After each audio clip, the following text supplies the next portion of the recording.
Hi guys, welcome back to Asnuzi YouTube channel.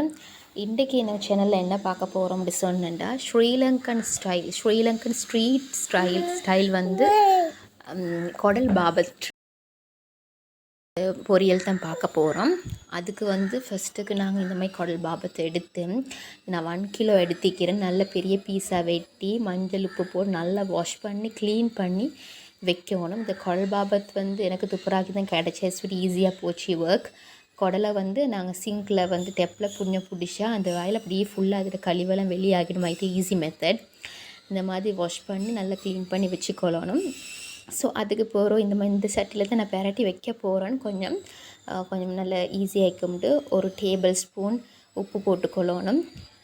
உப்பு போட்டு நச்சேம் ஒரு டேபிள் ஸ்பூன், சில்லி பவுடர் ஒரு 2 டேபிள் ஸ்பூன் எல்லாம் இந்த கறிக்கு வந்து பெரட்டுற மாதிரி ஃபுல்லாக பெரட்டி நல்லா வத்த விட்டு அவிக்க வச்சு தான் லைட்டாக எண்ணெயில் போட்டு பெரட்டி எடுக்கணும். நீங்கள் ஸ்ட்ரீட்டில் பார்த்து அப்படி தான் அவங்க செய்கிறாங்க. இந்த மிளகாத்தூள் ஒரு டேபிள் ஸ்பூன் போட்டுக்கோங்க. நல்ல ஸ்பைஸியாக தான் நான் செய்ய போகிறேன். ஒரே ஒரு டிஃப்ரெண்ட் மட்டும் இருக்கும். என்னென்னா அவங்க அஜினமோட்டோ சுக்கெட் அந்த மாதிரி யூஸ் பண்ணுறேன். நான் ஜிஞ்சர் கார்லிக் பேஸ்ட் உங்களுக்கு போடுவோம் மேலே வதக்கிறதுக்கு. நான் இங்கே கார்லிக் பவுடர் கொஞ்சம் போட்டேன், 1/2 டீஸ்பூன் மாதிரி. மசாலா பவுடர் வந்து ஒரு டேபிள் ஸ்பூன் இல்லாட்டி 1/2 டேபிள் ஸ்பூன் மாதிரி போட்டுக்கோங்க. மற்ற இங்கே ஸ்ட்ரீட்டில் ஒரு டிஃப்ரெண்ட் டேக்கும் அவங்க அஜினமோட்டோ சுக்கெட் அந்த மாதிரி வந்து கலவைகள் வந்து மிக்ஸ் பண்ணுற சொல்லிட்டு ஒரு டிஃப்ரெண்ட் டேஸ்ட் வந்து வரும். அது மட்டும் அவங்கக்கிட்ட இருக்காது. மற்ற தெரிக்காமிக்கிறதுக்கும் வந்து அவங்க வேறு கார்ன்ஃப்ளவர் அந்த மாதிரி மிக்ஸ் பண்ணுறா அல்லது வேறு இது மிக்ஸ் பண்ணுறாங்களோ தெரியா. பட் அவங்களுக்கு டேஸ்ட் வந்து நல்லா இருக்கும். இதில் வெங்காய பவுடர் கொஞ்சம் போடணும். வெங்காயம் பவுடர் இல்லாட்டியும் நோ இஷ்யூ, இதெல்லாம் மஸ்ட் இல்லை.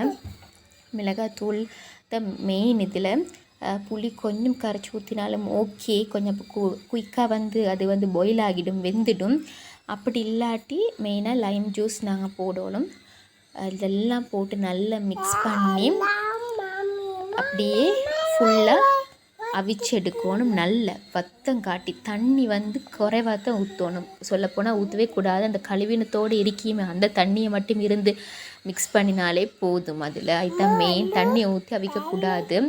நல்லா ஸ்லோ குக் பண்ணி நான் வந்து இதில் ரைஸ் குக்கரில் தான் நான் வந்து அவிச்சு எடுத்தேன் ஈஸி ஆகிக்கட்டும்ட்டு.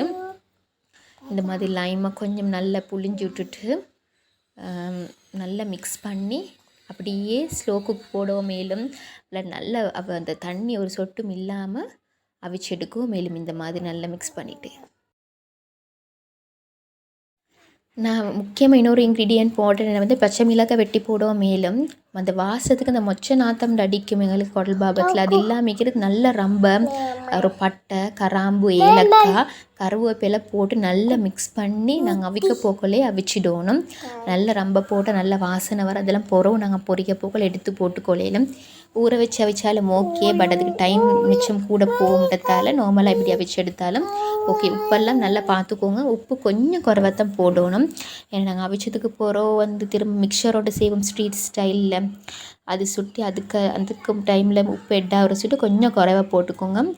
இப்படி அவிச்செடுத்து இந்த மாதிரி தான் வரும். இந்த தண்ணியே இல்லாமல் நான் இப்படி அவிச்செடுத்து இந்த மாதிரி இருக்குது பாருங்கள்.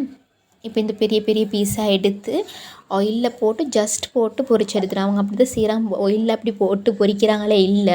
ஏன்னா ஆல்ரெடி நல்லா வேக வச்சு அவிச்சு எடுத்தாலும் ஜஸ்ட் இப்படி போட்டு பொரித்து எடுத்துடுறாங்க. அந்த மாதிரி தான் இப்போ நான் இதை காட்டலில் வீடியோவில் எனக்கு கேமராவில் இந்த இதாகவும் ஸ்பாயில் ஆகுன்றதால இப்போ இந்த மாதிரி பொரிச்சு எடுத்ததை வந்து நல்ல சின்ன சின்ன மைனூட் பீஸாக வெட்டி எடுத்துக்கோள். இந்த மாதிரி பெரிய இந்த நைஃப் ஒன்று வச்சு நல்ல கூர்மையான இந்த மாதிரி பீஸ் எடுத்துட்டு அதுக்கு போகிற லைம் ஒன்று நல்லா புளிஞ்சு விட்டுடணும்.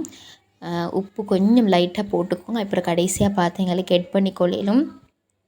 அடுத்ததாக வந்து மிளகுத்தூள், நச்சிரம் அவிக்க போக்கலையும் நான் போடணும். நச்சிரம் தூள், அடுத்து கட்டர் இடிச்ச துண்டு கொச்சிக்கத்தூள் அதெல்லாம் போட்டு நல்லா பெரட்டி ஒரு ஷாப்பிங் பேக் போட்டு தான் அவங்க நல்லா பெரட்டுவாங்க. கையாலும் நல்லா மிக்ஸ் பண்ணிக்கொள்ளும். மேலும் உங்களுக்கு ஷாப்பிங் பேக் போட்டு மூலம் மிக்ஸ் பண்ணிக்கொள்ளையிலும். கொஞ்சம் மிளகாத்தூள் எட் பண்ணுறேன்னா எட் பண்ணுங்கள். லைம் கட்டாயம் போடணும். இதுக்கு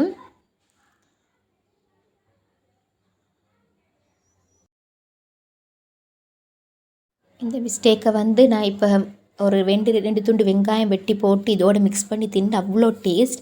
நல்ல நெய்யில் உள்ள நல்ல இந்த ப்ரௌன் மாவில் செஞ்ச ஒரு ஆட்டை ரொட்டியோட இந்த மிக்சரை நான் போட்டு தின்றேன். இப்போ நான் அதில் மிக்ஸ் பண்ணிக்கிற அந்த கிரேவி என்னென்று அவிக்க போக்கில் கொஞ்சம் பேலன்ஸாக அந்த கிரேவியும் போட்டு திண்டு பாருங்கள், செம்மையாயிருக்கும். கடையில் விற்க போக்கில் அந்த ஒயிலில் போட்டு தெரிக்காம விற்கிறதுக்கு வந்து என்ன செய்கிறான்னு உங்களுக்கு தெரிஞ்ச எனக்கு கமெண்ட் செக்ஷனில் சொல்லுங்கள். இந்த வீடியோ பிடிச்சிருக்கு நான் நம்புகிறேன். லைக் பண்ணுங்கள், ஷேர் பண்ணுங்கள், சப்ஸ்கிரைப் பண்ணுங்கள். அது வரைக்கும் தேங்க்யூ வெரி மச்.